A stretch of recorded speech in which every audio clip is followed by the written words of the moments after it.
What's going on? It's another edition of, my thought of the day. My name is the Brother Jay, and my thought of the day is just reality from In My Days. That's the title of it, In My Days. Okay? And it comes from, an area that I'm not really proud to talk about, but I believe that if I can put that out there and young people can hear this, then they'll have a straight advantage more than a lot of other people. So what I mean by that is this: I was born in 1968. Okay, so in Los Angeles.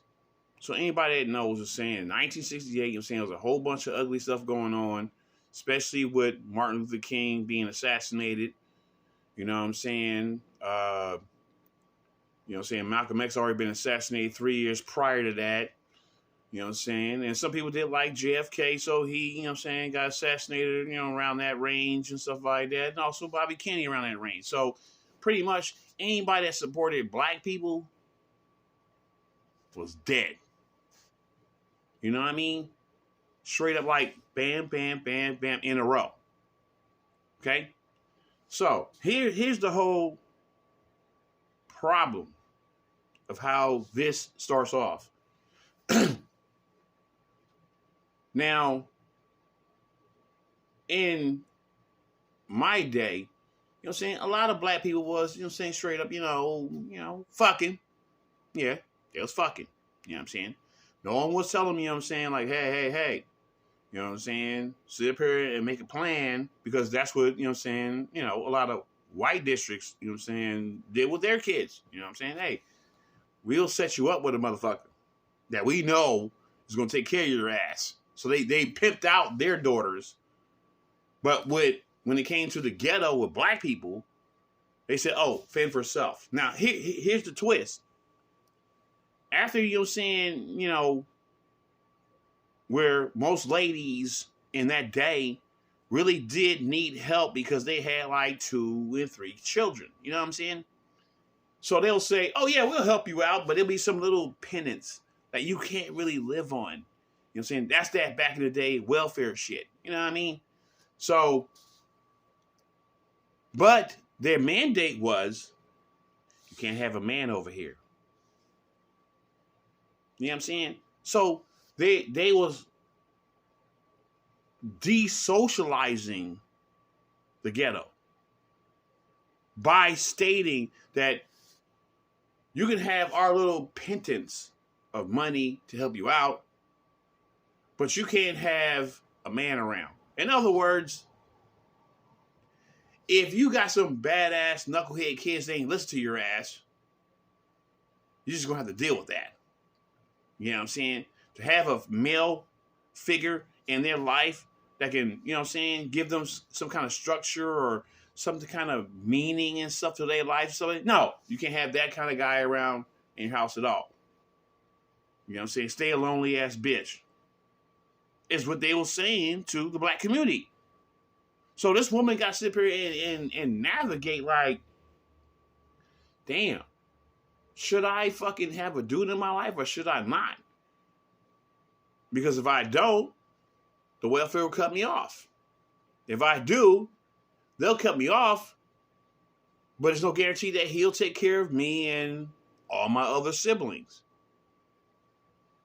You know what I'm saying? So she had to risk, like when she gives up the pussy, when she gives up the sex, she has to roll the dice and weigh in on what's up with Mr. or Mrs. Welfare. You know what I'm saying? And what they going to say. You know what I'm saying? It was a movie back in the day, you know what I'm saying, with Diana Carroll. I can't remember the name of the movie right now to save me, but that was one of the key movies that showed black conditions. You know what I'm saying? Because it was Diane Carroll, and it was also, what was his name? James Earl Jones played in that same movie. You know what I'm saying? And I can't remember what it was and stuff like that, you know what I'm saying? But the name of the movie, you know what I'm saying? It was something like Gloria or Claudia or something like that, you know what I'm saying? But anyway, the point I'm trying to say is this. I grew up in that era of time. A lot of my homeboys didn't have a father figure at all. I was blessed. The only difference that I had with me and my homies is a difference, but it's a slight difference, meaning this. My homies, they didn't have their father there, but their mom babied the shit out of them. You know what I'm saying? They couldn't do no wrong. No one can tell her son shit. You know what I'm saying? And they just fed off of that shit. You know what I'm saying? They got like, as a male aspect, they got feminized. You know what I'm saying? Because mom loved them so fucking much. You know what I'm saying? So, shit, as they was envious of me of having my dad around, I was envious of them for they having a mom that cares about them, man. You know what I'm saying? Because my mom didn't give a shit about me. You know what I'm saying? I mean, you know, okay, if she did, she never expressed it to me. I couldn't clearly see like, boom, yeah, I know you love me because you did this. No. But all my other homies had that. They had that mom. But they didn't have that father figure that would show up and be like, hey, what's going on, little man? What? You doing what? You better straighten your back out, nigga. You know what I'm saying? Do your fucking homework. What? Don't talk back to me, boy. Do your homework. See, they ain't had that strong structure. I did. My dad was no joke, nigga. Nigga, let me come at him with some cheesy ass line like, you know, oh, see, the reason why I didn't do that was because, you know, somebody says so. He wouldn't buy that shit. Every time I thought about telling him, which wasn't much, you know what I'm saying, because he made it establishly very clear, you know what I'm saying, like, look, I know when you lie and when you're not lying. And he said, this is the clearest I can say it. He said this when I was 10 years old. He said, I know when you're lying. First of all, you forget, you're my DNA. And I was a little nigga too. And I told the same lies that you told. I know the look on your face because I had the same look on my face when my parents bust me with the same lie. I was like, yeah, right. But then the few times I did lie, and every time he saw it, I was like, he ain't lying, man. You know what I'm saying? I couldn't get away with shit with father. You know what I'm saying? So I stopped trying to play those games. And that's what led to, at least from me, you know what I'm saying, a strong relationship that I had with my dad, you know what I'm saying? Because I stopped trying to tell those bullshit lies. You know what I'm saying? And started realizing, like, you know, and it became the avenue that, you know what I'm saying, like, he was like my best friend, road dog, homie, road partner.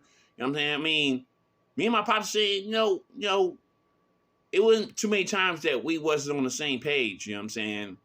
You know, and you know what I'm saying? And sometimes I talk to some ghetto shit I wanted to do and shit. And many times he talked me into some shit. I'm like, you like that, Pops? Wow. Okay, let's ride, nigga. You know what I'm saying? And realized that we really was the same kind of character. And then I started understanding how he was trying to explain to me. You know what I'm saying? That, you know, you're my DNA. You know what I'm saying? I know myself and I know you because you're from me. Boom. So, and not all kids are the same. You know what I'm saying? But we had that bond like that. You know what I'm saying? So the point I'm getting at is this. Back in those days, a lot of ladies was forced to choose between either having a significant other, you know what I'm saying, or to get financial aid from the state. You know what I'm saying? So that's a class system that even the white lady herself, you know what I'm saying, don't have to go through those kind of tactics. I mean, I'm talking about a poor white lady. We ain't talking about someone that's well off and well established. We ain't talking about, no, we ain't talking about that. We talking about a poor white lady. They're encouraged to still be a couple. We're not trying to break up the household. We're trying to make sure, you're saying, that Billy and little Jane got mommy and daddy together. But to the ghetto, you know what I'm saying? It was more or less like, you know what I'm saying, like, you know, oh, we'll help you out, bitch. But you got to get rid of Joe right here. And we'll take care of, you know what I'm saying, your little nigglets or whatever they used to say back then. You know what I'm saying? You know, we'll give you financial support for them, but you got to get rid of him. And there's some ladies back then that if it was discovered that even if a man's shoe or a man's like pants was discovered by the social worker, you know what I'm saying? She can be cut off straight up like that. You know what I'm saying? So they tried to encourage any kind of harmonization with the black community. So you already had to deal with racial injustice. You already had to deal with economical poverty. You know what I'm saying? You already had to deal with, you know what I'm saying, the fact that you probably made a mistake, or, you know, most time you're saying with the black community back then, it was a mistake because young people are curious. You know what I'm saying? And when a young black man, a young black woman is curious, things happen. And all of a sudden, bloop, I'm pregnant. Oh, shit. You know what I'm saying? So it wasn't planned. It was out of curiosity. Boom, this happened. So now you got to pay for that. You know what I'm saying? So these things back in those days were stacked against people. You know what I'm saying? You know, so that's when gangs started rising out of there. You know what I'm saying? Because, you know what I'm saying, you had white dudes come to the neighborhood like, you know what I'm saying? Like, yeah, I'm looking for a black broad that can just, you know what I'm saying, for my pleasure. And, you know what I'm saying?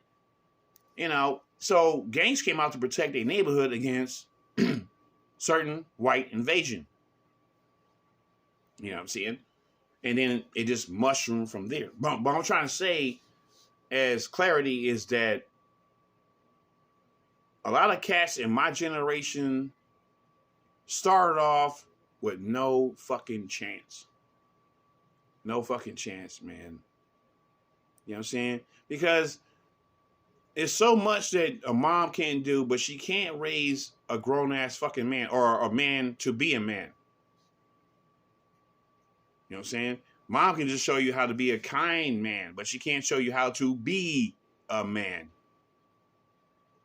These other dudes need other dudes for that. You know what I'm saying? Whether it be a father figure, you know what I'm saying, uncle, cousin, someone. They need some male figure to show them, I got nuts like you. This is how we roll.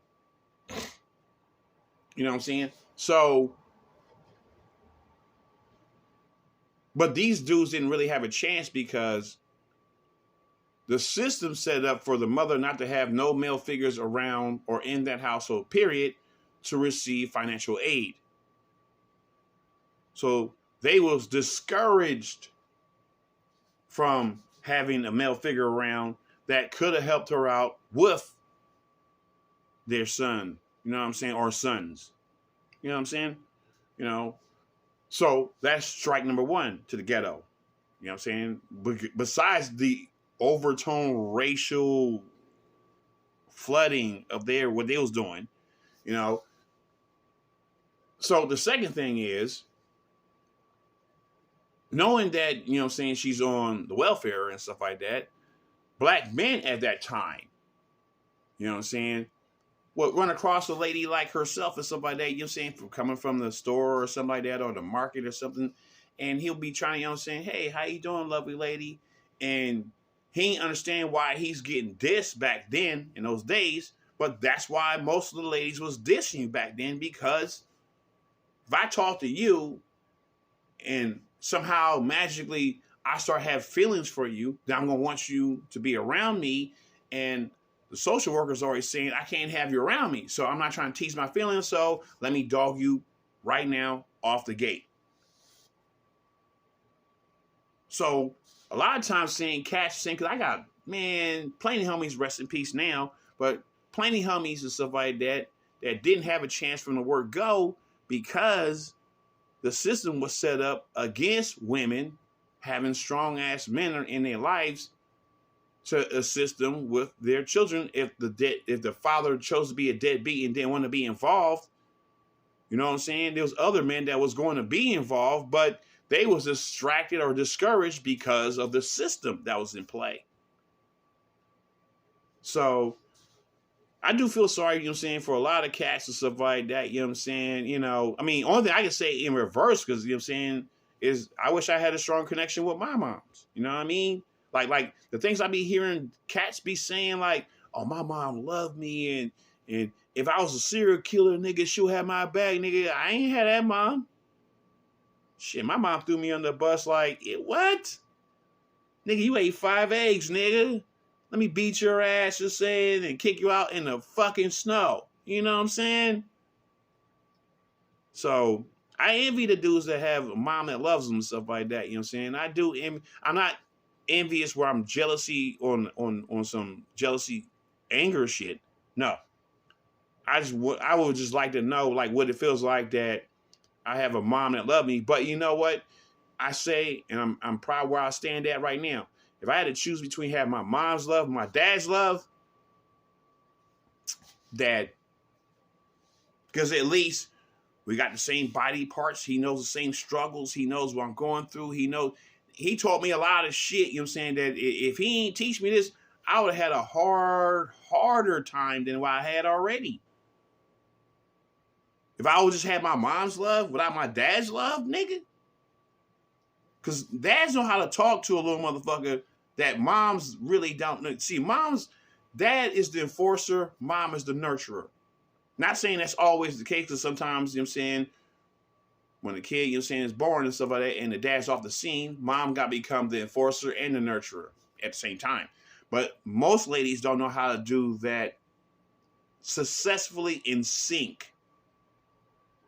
Hope I chose my words correctly. You know what I'm saying? So, you know what I'm saying? A lot of ladies don't know how to do that successfully. You know? So, for me, as a young, and at that time in the murder 80s, nigga, when I was in my teenager in the 80s, where cats was just getting gunned down in LA constantly and stuff, and the LA had the stats like, oh, you know what I'm saying? Most black men die between 14 and 19. So to get past 19 was like a miracle. You know? So, you know what I'm saying? I'm living in LA with my dad and stuff like that. So my dad helped me really navigate. I mean, it was a half thing, because part of it's common sense. On my part, that I got to use common sense. You know? The other part is advice from my dad. Hey, pay attention to this. Watch out for this. Look out for this. If you reach for this, go for this, or go away. You know, certain advice points that dad can give a son.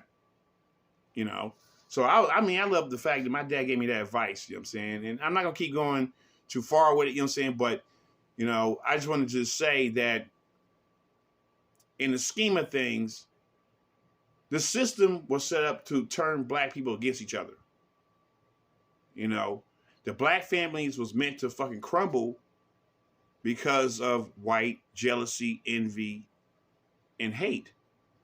You know what I'm saying? They set up a system and set up another system within the system, and then another system within that system. So no matter how you do, you're trapped. If you make this move over here, you're trapped. You do this over here, you're trapped. You do over here, you're trapped. It's like a triple trap. You know what I'm saying? Which we call back in the day when you kick science, they said, you know what I'm saying, it's a triple stage of darkness. Because, you know what I'm saying, there are 3 ways that you just totally trapped. You know what I'm saying? If you can't find an escape between one way or another way, you're just totally encircled with negativity. So, you know, I just wanted to say that the young people today should call on whoever they believe in or whoever they love, kiss their fucking feet and say, thank goodness that they didn't grow up in our day, or at least my time and era. Because I see how how weak some modern people are today. They should be fucking thanking the Lord in heaven. They didn't grow up in my time, in my era where I lived at, underneath the poverty and anger and all this with Reaganomics and people dying from AIDS and call it the Black Plague and nigga. They should be thanking whoever they believe in, that they didn't live in my time era. And on that note, I wish everybody prosperity and peace. Deuce. I'm out.